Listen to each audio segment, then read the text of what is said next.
My father passed away last year.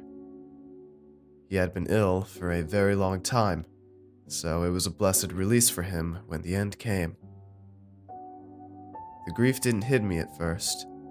Then after about 6 months, wham!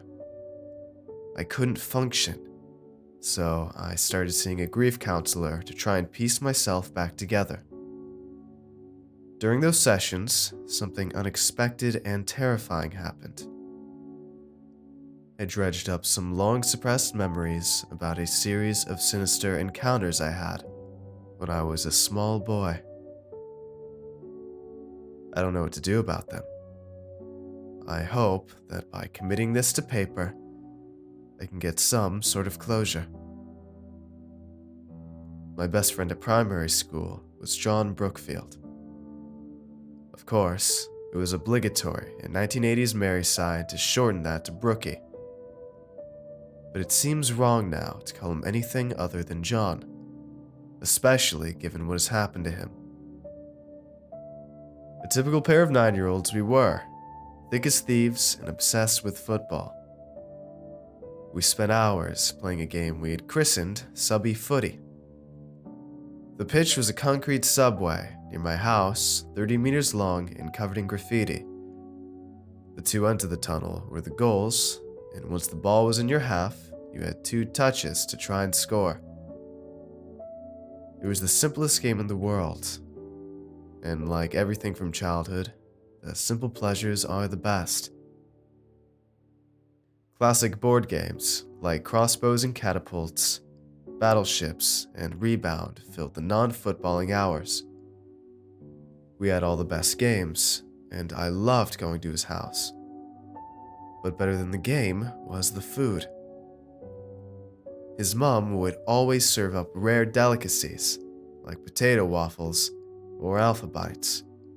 But best of all was ice magic. Some weird ice cream topping that poured out as a liquid, but went solid when the ice cream cooled it. It was no doubt full of hideous chemicals, but it was the 80s, so people didn't care about stuff like that then. More than anything, we were adventurers and would roam far and wide. I don't remember there being many boundaries or where we were allowed to go. The world seemed so much bigger then. One of the few places our parents warned us against was the Waterhole, near St. Joseph's, the old Catholic college. You had to sneak onto the college grounds and through a disused gate to get to it. That took you down a dark and overgrown path, opening up onto a wooded area that housed the Waterhole. It was a steep-sided recess, 30 to 40 meters in diameter. A rock wall rose sheer from the water opposite where the path came into the clearing. At its highest, it was a good 20 meters drop into the water. There was a smaller but still formidable bank on the side nearest the path. It was only 6 or 7 meters, but steep, and pitted with sharp rocks and brushy grasses. Once you were down the slope, there was a kind of rocky shore that went about 3/4 of the way around the water, full of places to climb and scramble. The one time we had been previously, a bunch of big kids were playing there. We watched from the lip of the high slope as they threw stones and even a tire in without daring to get involved. It was the summer of 1982 when we found ourselves at the Waterhole alone. It was a warm and lazy day, and early in the school holidays from what I remember. Best of all, I was having a sleepover at John's house that night. Getting down the slope was scary. Those warnings from our parents about not going there must have worked on our subconscious minds, and we were both nervous and on edge. There was a barbed wire fence around the whole place, and signs warning about danger and deep water. The presence of some worn tracks made it clear the fence had been bypassed many times before. We played there for about an hour, throwing in stones and daring each other closer and closer to the edge. I was always more reserved than John, and he got quite a bit closer to the water than I dared risk. He called me a chicken and said he was going to go up to the top of High Bank and throw in a stone from up there. Too scared to try, I stayed in the bowl while he scrambled up the lower bank to make his way around. I was on a rock about 1 meter above the water line, throwing in stones when a stone bounced off the rock next to me. I looked up to the top bank, expecting to see John taking aim, but nothing. Another stone bounced off the rock, and I stood up looking round. It seemed to have come from the direction of the water, but that couldn't have been possible. There wasn't a bank on the opposite side of the water, only the sheer rock wall rising straight up from its depths. "Is that you throwing stones at me?" came a strange voice. It was unmistakably adult, but muffled and gurgling, like someone trying to talk with a mouthful of water or syrup. I got that caught-in-the-act sensation, my skin hot and prickling, and nausea in the pit of my stomach, thinking I was about to get told off by a grown-up. A head bobbed up from the surface of the water. It shocked me into silence.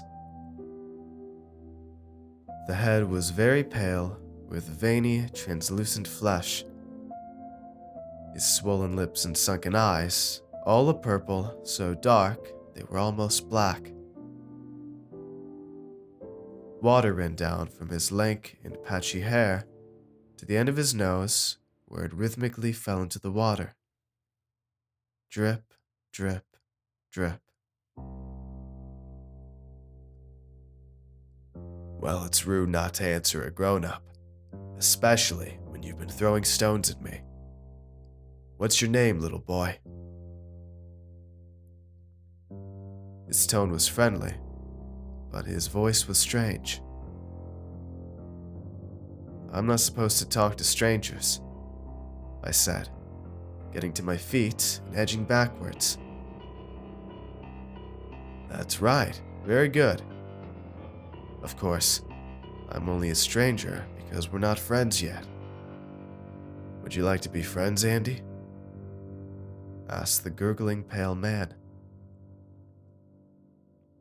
"How do you know my name?" I demanded, rooted to the spot with fear. "Oh, relax. You and your friend John have been here for ages, calling each other's names. I couldn't help but overhear." That made sense and took the immediate panic away. "So can we be friends then, Andy?" he asked in that gurgling tone. I shrugged non-committally. "You owe it to me after throwing stones at me, don't you? How would your parents feel if I told them you were here throwing stones at me? If we were friends, I wouldn't need to tell them, and I could give you lots of amazing things. There are toys and all kinds down here I can get for you." I shrugged again, but this time gave a bit of a nod. "Oh, good," said the voice, and it seemed to echo around the stone walls of the bowl. "Incoming!" I heard John shout, and at that moment, an almighty stone crashed into the exact place where the man's head had been. There was a huge splash, and my heart went into palpitations. I looked manically from John's leering face at the top of the high bank and back to the water. I was expecting to see blood and brains from a crushed skull come floating to the surface. Nothing. Only ripples expanding out towards me from where the rocket crashed into the pool. I was close to tears when John made his way back down. "What's up with you?" he asked. I could barely speak. I stammered out what had happened. The man's pale head, the gurgled voice, and how the rock John had thrown in must have killed him. John went white and looked like he was going to throw up. We stood in shocked silence, waiting for something to happen. As the minutes wore on, there was no floating body or other incriminating evidence, and we both calmed down a bit. We agreed we would just go home and say nothing of this to anyone. We had brought some sandwiches with us that my mom had made, but I had very much lost my appetite. I took one bite of an apple, but it tasted sour. It made me feel sick, so I threw it into the water. We scrambled back up the hill, got back on our bikes, and headed back home, in as close to silence as two 9-year-olds could manage. I was always a very good sleeper as a child, but the event of the day had unsettled me. That night, I dreamed that I was being visited by that horrible man from the waterhole.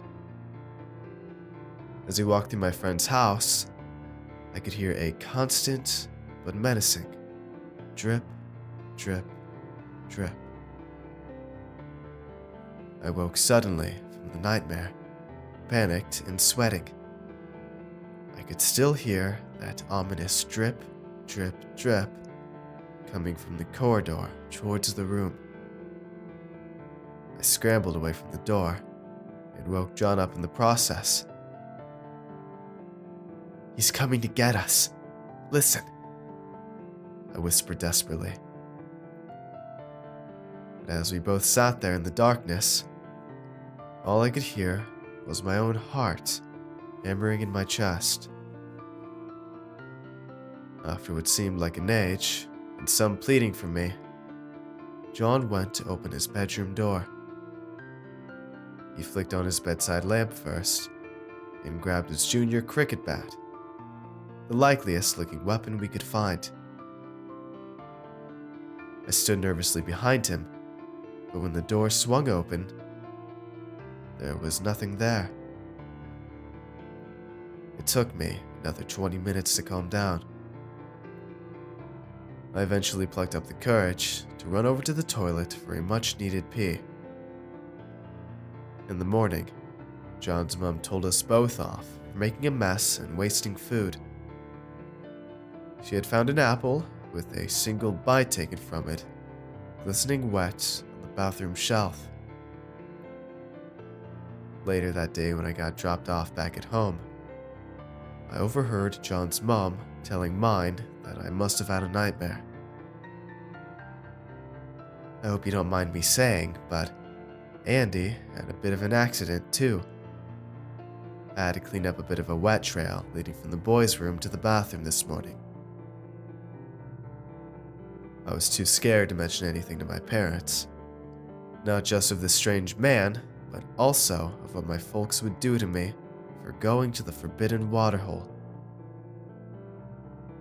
I felt both terrified but compelled to go back to the waterhole. I had begun to think of this strange being as the Drip Drip Man. But even though I wanted to talk about him, John didn't care. He agreed the apple thing was weird. Neither of us had one when we got back to his house, but I didn't think the significance hit him like it did me. After a few days, I deliberately stopped talking about the Drip Drip Man, as it was getting me nowhere, and it started to all seem like a bad dream. The nightmare was clear in my mind, but had the whole meeting up at the waterhole been part of the same nightmare? As the summer progressed, we found our way back up to the waterhole one day. I was feeling very edgy and panicky, but it was the middle of the day, and John's bravado and teasing was egging me on, giving me the courage I needed.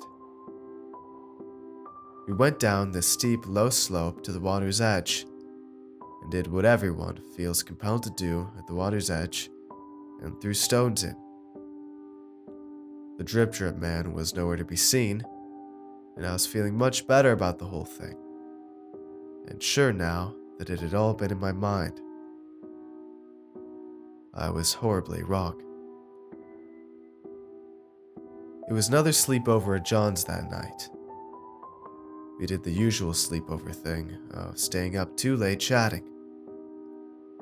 We were too young to have noticed girls by this point, but playing horror top trumps and debating could Face and Howlin' Mad Murdoch together beat Bob Baracus in a fight kept us busy.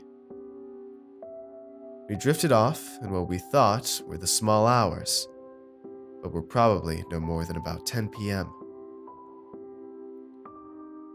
I awoke to the ominous drip, drip, drip sound. It was far away, and this time sounded more like water dripping into more water, rather than onto the linoleum floor of John's landing. I was strangely unafraid this time. Not seeing the drip drip man at the waterhole must have given me confidence. I got out of bed to locate the noise. There was no one in the corridor, but I could see into John's garden through a window in the hallway. There, in John's garden pond, was the drip drip man, his head poking out of the water. Even from here, I could see the never-ending stream of droplets, seeming to run to the end of his nose, hanging there for an eternity, before falling with that dreadful, steady drip, drip, drip. I walked out into the garden. "Hello, Andy. Sorry we couldn't talk today. I don't think your friend John likes me, so I just stayed out of the way. I hope you're not upset with me, are you?" He gurgled, tilting his head with the question. The moonlight and dark rings around his eyes made them two black holes to match the abyss of his mouth. "I want you to go away and leave us alone," I said a resolve in my voice that I didn't feel inside me. "But then who will be my friend, Andy?" "I don't care. I'm hungry.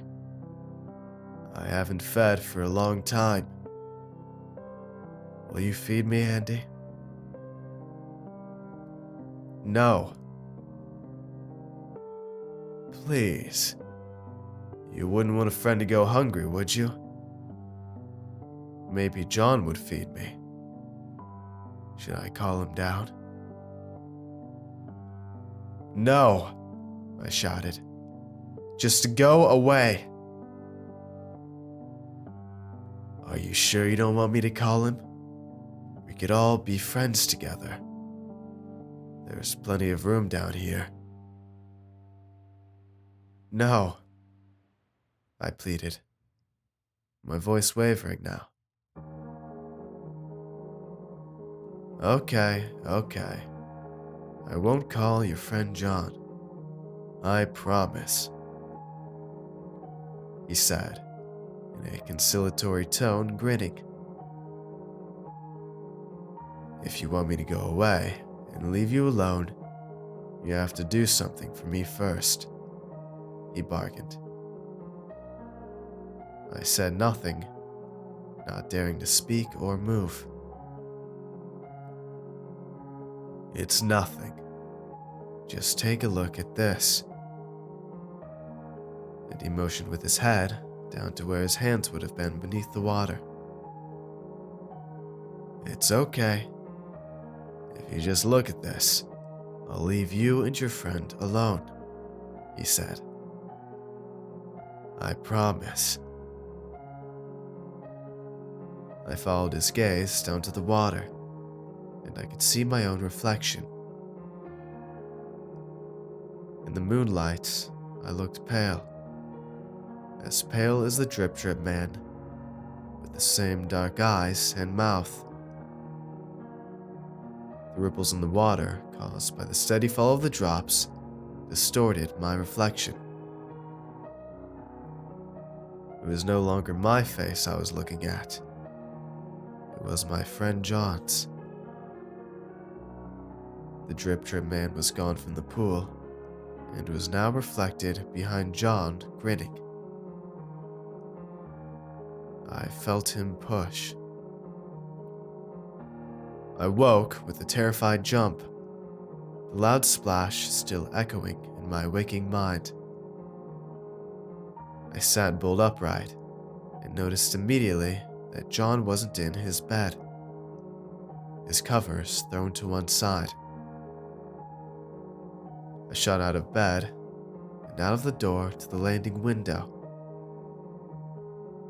I could see John's face down in the pond, and he didn't look to be moving. I screamed. We all sat in the A&E waiting room, drinking hot chocolate, waiting for my parents to come and pick me up. It was 3:37 a.m., and absurdly, I remember it being the latest I had ever been up. My scream had woken his parents, who saw me frantically pointing into the garden, and his dad had rushed out and fished him from the pond. He was alive, but really poorly.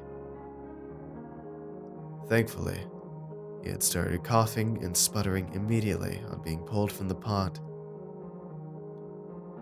John's parents called an ambulance, and he was rushed on full blues and twos to the local hospital. It turns out, John had a history of sleepwalking, and someone had forgotten to lock the kitchen door leading into the garden, so he had found his way out to the pond. Shock from hitting the cold water was the explanation we got for why he wasn't moving when we found him from the paramedics. It was all so terrifying and bewildering. I couldn't talk about my dream and the Drip Drip Man, even though I knew how John had really ended up in the pond. John spent a couple of days in hospital for treatment and observations. John and I barely talked for the next few weeks. I was obsessed now with the Drip Drip Man.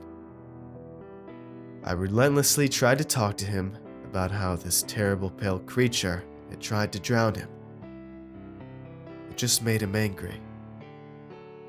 He was shaken up by his near drowning, and on reflection, maybe a little embarrassed by what he thought was his sleepwalking.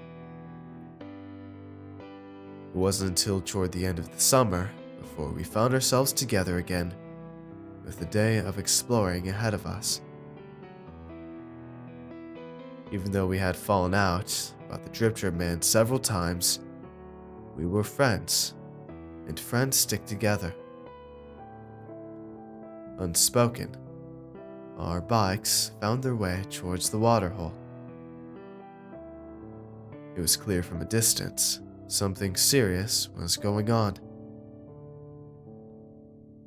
There were police, ambulance, and firefighters swarming all around the place. A large and very sturdy fence had been erected around the waterhole.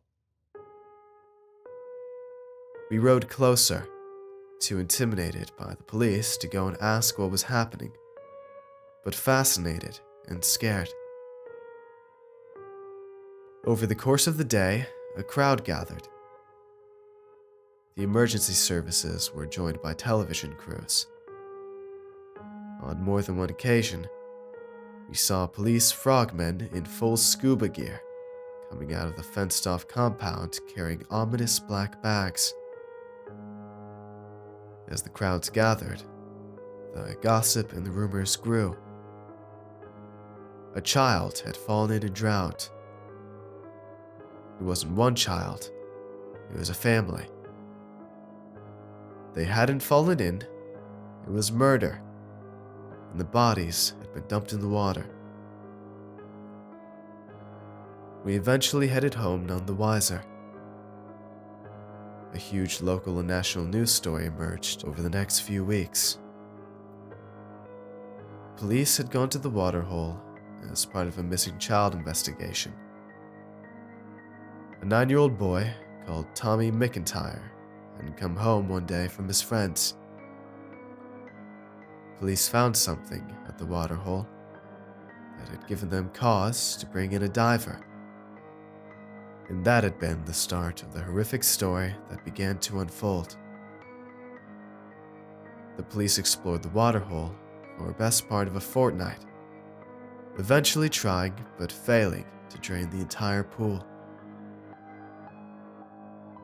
38 human remains were brought up from that watery grave.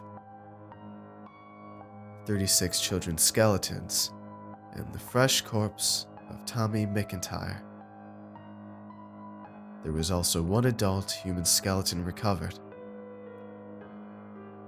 A macabre collection of toys and children's clothes were dredged up.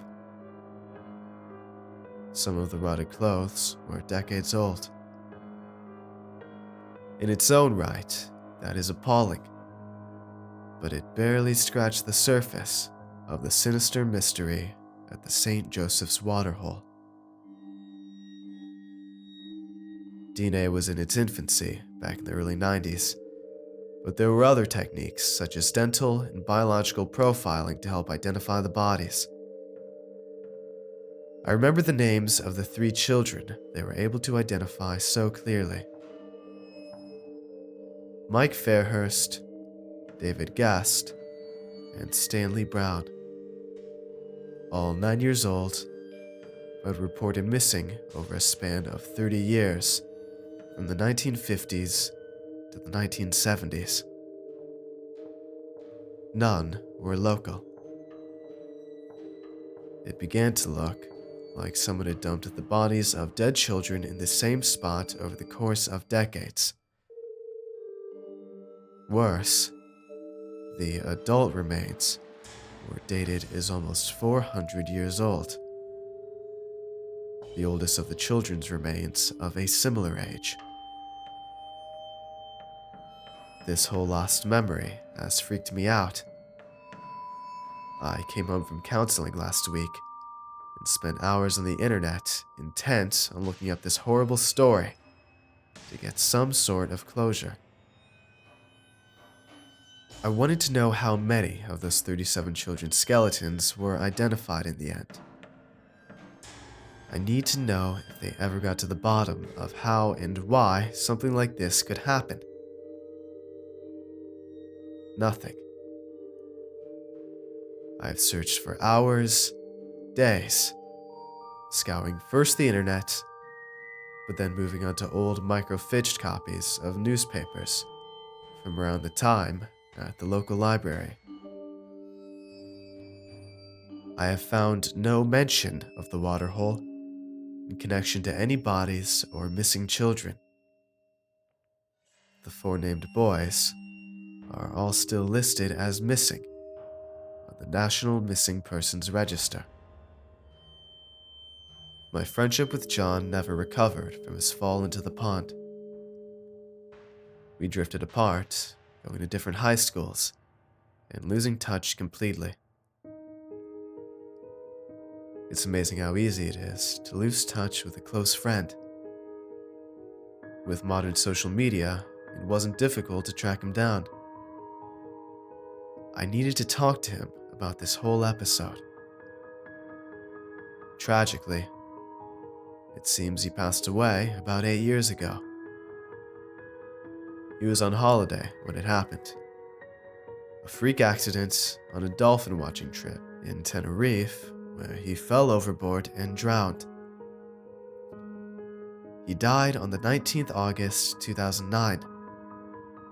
the same day he'd fallen into his pond 25 years earlier. I feel like I'm losing my mind. I've spoken to my mom, and she claims there was no big story with dozens of skeletons. Her only memory is that I had a lot of problems with nightmares and bedwetting around the time in question. She showed me a diary she used to keep from that time, and it seems like every night from when John fell into the pond until they found Tommy McIntyre's body, I had wet sheets at night. I've started to have nightmares again, and I've been waking in the night to a steady drip, drip, drip. Last night's dream was so vivid that I got up to search the house, and to my horror, found a trail of wet footsteps leading to my 9-year-old son's bedroom.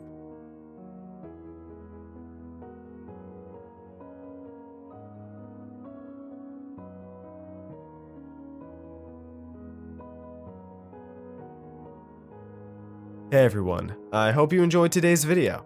If you want to see more, let me know in the comments below, and tell me what you thought of this narration. Make sure to follow me on Twitter for updates, and if you'd like to get early videos, shoutouts, and much more, I'd appreciate it if you check out my Patreon page. It's a place where you can help support my channel while getting awesome rewards in the process, and every pledge helps out a ton, no matter the size. So if you'd like to see all the rewards I offer and consider becoming a patron, it'd mean a ton to me if you'd click the link in the description and just check it out. And don't forget to show some love to the amazingly talented authors who make these narrations possible. Have a good night, everybody. Cheers.